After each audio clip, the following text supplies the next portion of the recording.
creativity when presenting information to our learners. And the reason why I say that is because when you're teaching adults, most of the time it's kind of hard for them to get back in their classroom mode to be able to receive what you have to say. See, I do think that there's a certain degree of creativity you have to have when presenting information so they can understand what you're saying. So avoid death by PowerPoint.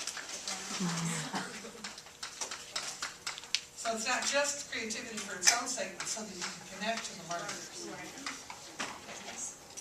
Support in both support from the training manager, the manager of the trainer, and of the trainees from their manager. Okay. Support across managers in the organization.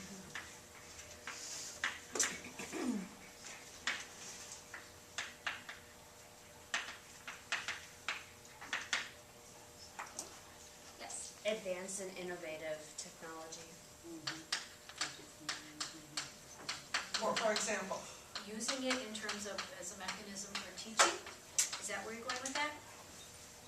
In the classroom, yeah. Okay. Being able to have the top-notch ways, kind of almost like there's a new what do you call it, app or on the iPhone where you can see the whole brain and you can actually touch it and spin it and you can see all the different parts of the brain just by manipulating it. So the new technology of what Okay. you can actually do with it. What else? I guess to go along with the technology is having it up to current speed. Where I work, I have to work on the terminal server, so I'm not even using like on my desktop. And that we're doing that because it's supposed to be faster, but it really isn't. So what I would ideally want is where it's so fast that, you know, we're actually getting more work done in a day. Okay. What else? Yes. More time with the learners. Okay. and what else? Employee participation in developing the training material. Say a little more about that. Because many times the training material that's being presented is not relevant for numerous reasons. They're not working on it anymore. They're not to that place to where they use it. That the employee will be able to make the connection It's really about relevancy. about, yeah. And then I think employee participation will also assist in how it's presented. Okay.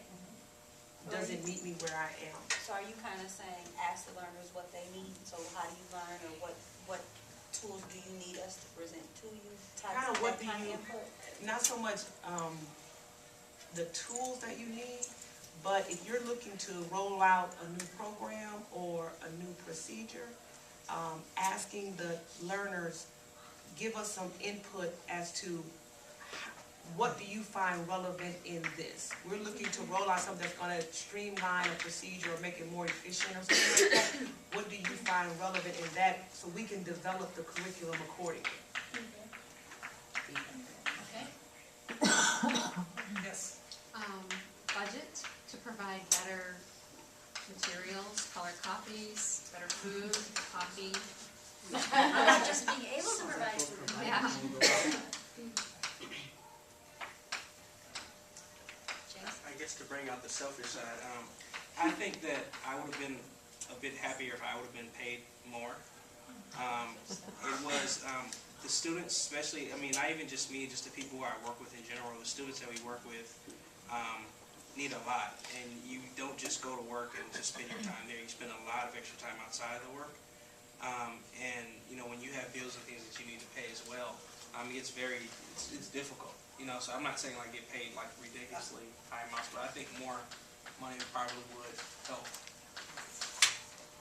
An environment that the people you are in charge of, because necessarily all the learners you have in your department. If you're all in the same area, it's kind of hard. It's a lot easier to get everybody's input and everybody knowing that there's like no I in team. So the environment of where everybody is at your So strong team ethic. For example, if you're in a department that's in 5 different places, it's kind of hard to all work together and be together and learn from each other.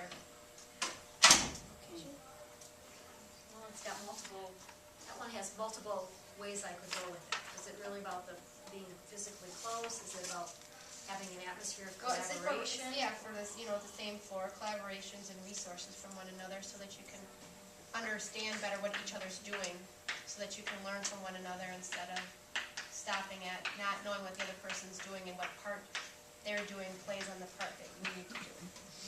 But So, not- and different people might describe that in different ways. There are different ways to accomplish that, so. You're also talking about knowledge of the end-to-end process, so that when I hand it off to you, I know what your role is. So I can, so that the, Right. give and take, so that there's understanding. I thought we fall under the vision for the training department. Don't you think? You need to have a vision where everybody is on board or they understand it. Okay. I really needed a translator for some of the students who have really huge language barriers.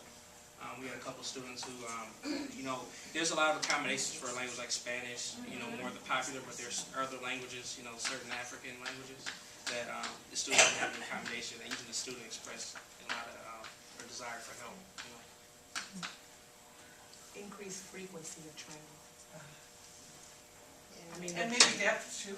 yeah, Yes. because just, we roll out something new, we train you on it, bye-bye.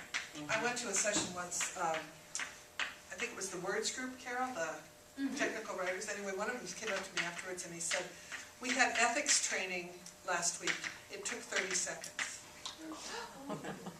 Like I would come up to Lynn and say, here's the ethics policy, read it, sign it, and give it back. That was the training. There's something lacking there if you really are being serious about ethics. Right. I was gonna piggyback off of training. I think that meetings would be effective as well, as far as what worked and what didn't work, and so we don't just keep dropping the ball. We can just move forward if we have effective meetings to talk about what was working and all. Good, okay. Just have a couple more and then we'll do I some. would say maybe, I don't know where this would go on there, but meeting your learners' needs. An example that I have is the managers that I report to as far as they build the curriculum and such, and then we meet and we go over it and then I do the training.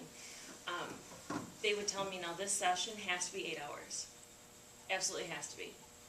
So we had some learners that caught on quickly and everything went smooth, and then we did have some classes that went 8 hours, but if it didn't go exactly 8 hours, then I was in trouble. How come it didn't go 8 hours? And so it was like, okay, do we take a break? Do we take a longer lunch? Because, to keep you here sounds silly to You're me, talking but. about having it really be outcome focused. Right. Not Exactly. arbitrary standards put on it. Leah? I even just thought of providing childcare to let parents and adults come back to school. That way they actually can, they can come back. Now, depending on your setting, if you're in a business setting, that might not be Well, as. no, but say if yeah. they're coming to like But a it could community also- college yeah. or something.